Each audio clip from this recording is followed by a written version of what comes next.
78वां अध्याय दंत वक्त्र और विदुरथ का उद्धार तथा तीर्थ यात्रा में बलराम जी के हाथ से सूत जी का वध। श्री सुखदेव जी कहते हैं, परीक्षित, शिशुपाल शाल्व और पांडुरंग के मारे जाने पर उनकी मित्रता का ऋण चुकाने के लिए मूर्ख दंत वक्त्र अकेला ही पैदल युद्ध भूमि में आधमका। वो क्रोध के मारे आग बुबला हो रहा था। शास्त्र के नाम पर उसके हाथ में एकमात्र गदा थी, परंतु परीक्षित, लोगों ने देखा वो इतना शक्तिशाली है कि उसके पैरों की धमक से पृथ्वी हिल रही है। भगवान श्री कृष्ण ने जब उसे इस प्रकार आते देखा तब झटपट हाथ में गदा लेकर वे भी रथ से कूद पड़े। फिर जैसे समुद्र के तट की भूमि उसके ज्वार भाटे को आगे बढ़ने से रोक देती है, वैसे ही उन्होंने उसे रोक दिया। घमंड के नशे में चूर कुरु नरेश दंत वक्त ने गदा तानकर भगवान श्री कृष्ण से कहा, बड़े सौभाग्य और आनंद की बात है कि आज तुम मेरी आंखों के सामने पड़ गए हो। कृष्ण, तुम मेरे मामा के लड़के हो, इसलिए तुम्हें मारना तो नहीं चाहिए, परंतु एक तो तुमने मेरे मित्रों को मार डाला है और दूसरे मुझे भी मारना चाहते हो, इसलिए मति मंद, आज मैं तुम्हें अपनी वज्र कर्कश गदा से चूर चूर कर डालूंगा। मूर्ख, वैसे तो तुम मेरे संबंधी हो, फिर भी हो शत्रु ही, जैसे अपने ही शरीर में रहने वाला कोई रोग हो। मैं अपने मित्रों से बड़ा प्रेम करता हूँ, उनका मुझ पर ऋण है।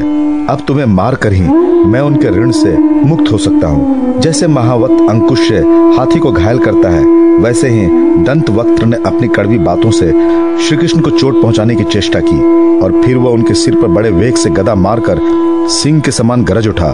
रणभूमि में गदा की चोट खाकर भी भगवान श्री कृष्ण टस से मस न हुए। उन्होंने अपने बहुत बड़े कौमोद की गदा संभालकर उससे दंत वक्त्र के वक्ष स्थल पर प्रहार किया। गदा की चोट से दंत वक्त्र का कलेजा फट गया। वो मुंह से खून उगलने लगा। उसके बाल बिखर गए, भुजाएं और पैर फैल गए। निदान निष्प्राण होकर वो धरती पर गिर पड़ा। परीक्षित, जैसा कि शिशुपाल की मृत्यु के समय हुआ था, सब प्राणियों के सामने ही दंत वक्त्र के मृत शरीर से एक अत्यंत सूक्ष्म ज्योति निकली और वह बड़ी विचित्र रीति से भगवान श्री कृष्ण में समा गई। दंत वक्त्र के भाई का नाम था विदुरथ। वो अपने भाई की मृत्यु से अत्यंत शोकाकुल हो गया। अब वो क्रोध के मारे लंबी लंबी सांस लेता हुआ हाथ में ढाल तलवार लेकर भगवान श्री कृष्ण को मार डालने की इच्छा से आया। राजेंद्र, जब भगवान श्री कृष्ण ने देखा कि अब वो प्रहार करना ही चाहता है, तब उन्होंने अपने छुरे के समान तीखी धार वाले चक्र से किरीट और कुंडल के साथ उसका सिर धड़ से अलग कर दिया। इस प्रकार भगवान श्री कृष्ण ने शाल्व, उसके विमान सौभ, दंत वक्त्र और विदुरथ को, जिन्हें मारना दूसरों के लिए अशक्य था, मारकर द्वारकापुरी में प्रवेश किया।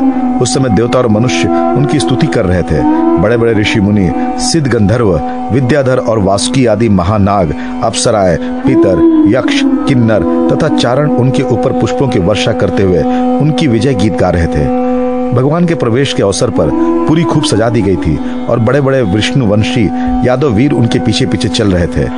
योगेश्वर एवं जगदीश्वर भगवान श्री कृष्ण इसी प्रकार अनेकों खेल खेलते रहते हैं। जो पशुओं के समान अविवेकी हैं, वे उन्हें कभी हारते भी देखते हैं, परंतु वास्तव में तो वो सदा सर्वदा विजयी ही हैं। एक बार बलराम जी ने सुना कि दुर्योधन आदि कौरव पांडवों के साथ युद्ध करने की तैयारी कर रहे हैं। वे मध्यस्थ थे, उन्हें किसी का पक्ष लेना लड़ना पसंद नहीं था, इसलिए वो तीर्थों में स्नान करने के बहाने द्वारका से चले गए। वहां से चलकर उन्होंने प्रभा क्षेत्र में स्नान किया और तर्पण तथा ब्राह्मण भोजन के द्वारा देवता, ऋषि, पितर और मनुष्यों को तृप्त किया। इसके बाद वे कुछ ब्राह्मणों के साथ जिधर से सरस्वती नदी आ रही थी उधर ही चल पड़े। वे क्रमशः पृथुदक, बिंदुसर, त्रित्रकूप, सुदर्शन तीर्थ, विशाल तीर्थ, ब्रह्म तीर्थ, चक्र तीर्थ और पूर्व वाहिनी सरस्वती आदि तीर्थों में गए। परीक्षित, तदनंतर यमुना तट और गंगा तट के प्रधान प्रधान तीर्थों में होते हुए वे नैमिषारण्य क्षेत्र में गए। उन दिनों नैमिषारण्य क्षेत्र में बड़े बड़े ऋषि सत्संग रूप महान सत्र कर रहे थे। दीर्घ काल तक सत्संग सत्र का नियम लेकर बैठे हुए ऋषियों ने बलराम जी को आया देख अपने अपने आसनों से उठकर उनका स्वागत सत्कार किया और यथा योग्य प्रणाम आशीर्वाद करके उनकी पूजा की। वे अपने साथियों के साथ आसन ग्रहण करके बैठ गए और उनकी अर्चा पूजा हो चुकी तब उन्होंने देखा कि भगवान व्यास के शिष्य रोमहर्षण व्यास गद्दी पर बैठे हुए हैं। बलराम जी ने देखा कि रोमहर्षण जी सूत जाति में उत्पन्न होने पर भी उन श्रेष्ठ ब्राह्मणों से ऊंचे आसन पर बैठे हुए हैं और उनके आने पर ना तो उठकर स्वागत करते हैं और ना ही हाथ जोड़कर प्रणाम ही। इस प्रकार बलराम जी को क्रोध आ गया। वे कहने लगे कि ये रोमहर्षण प्रतिलोम जाति का होने पर भी इन श्रेष्ठ ब्राह्मणों से तथा धर्म के रक्षक हम लोगों से ऊपर बैठा हुआ है, इसलिए ये दुर्बुद्धि मृत्युदंड का पात्र है। भगवान व्यासदेव का शिष्य होकर इसने इतिहास, पुराण, धर्मशास्त्र आदि बहुत से शास्त्रों का अध्ययन भी किया है, परंतु अभी इसका अपने मन पर संयम नहीं है। ये विनयी नहीं, उद्दंड है। इस अजितात्मा ने झूठ मूठ अपने को बहुत बड़ा पंडित मान रखा है। जैसे नट की सारी चेष्टाएं अभिनय मात्र होती है, वैसे ही इसका सारा अध्ययन स्वांग के लिए ही है। उससे ना इसका लाभ है और ना किसी दूसरे का। जो लोग धर्म का चिन्ह धारण करते हैं परंतु धर्म का पालन नहीं करते, वे अधिक पापी हैं और वह मेरे लिए वध करने योग्य है इस जगत में। इसलिए मैंने अवतार धारण किया है। भगवान बलराम यद्यपि तीर्थ यात्रा के कारण दुष्टों के वध से भी अलग हो गए थे, फिर भी इतना कहकर उन्होंने अपने हाथ में स्थित कुश की नोक से उन पर प्रहार कर दिया और वे तुरंत मर गए। होनहार ही ऐसी थी। सूत जी के मरते ही सब ऋषि मुनि हाय हाय करने लगे। सबके चित्त खिन्न हो गए। उन्होंने देवाधिदेव भगवान बलराम जी से कहा, प्रभु आपने यह बहुत बड़ा अधर्म किया। यदि वंशी शिरोमणे सूत जी को हम लोगों ने ही ब्राह्मणोचित आसन पर बिठाया था और जब तक हमारा यह सत्र समाप्त ना हो तब तक के लिए उन्हें शारीरिक कष्ट से रहित आयु भी दे दी थी। आपने अनजान में ही ऐसा काम कर दिया जो ब्रह्म हत्या के समान है। हम लोग ये मानते हैं कि आप योगेश्वर हैं, वेद भी आप पर शासन नहीं कर सकता, फिर भी आपसे ये प्रार्थना है कि आपका अवतार लोगों को पवित्र करने के लिए हुआ है। यदि आप किसी की प्रेरणा के बिना स्वयं अपनी इच्छा से ही इस ब्रह्म हत्या का प्रायश्चित कर लेंगे तो इससे लोगों को बहुत बड़ी शिक्षा मिलेगी। भगवान बलराम ने कहा, मैं लोगों को शिक्षा देने के लिए, लोगों पर अनुग्रह करने के लिए इस ब्रह्म हत्या का प्रायश्चित अवश्य करूंगा। अतः इसके लिए प्रथम श्रेणी का जो प्रायश्चित हो आप लोग उसी का विधान बताइए। आप लोग इस सूत को लंबी आयु, बल, इंद्रिय शक्ति आदि जो कुछ भी देना चाहते हो मुझे बतला दीजिए।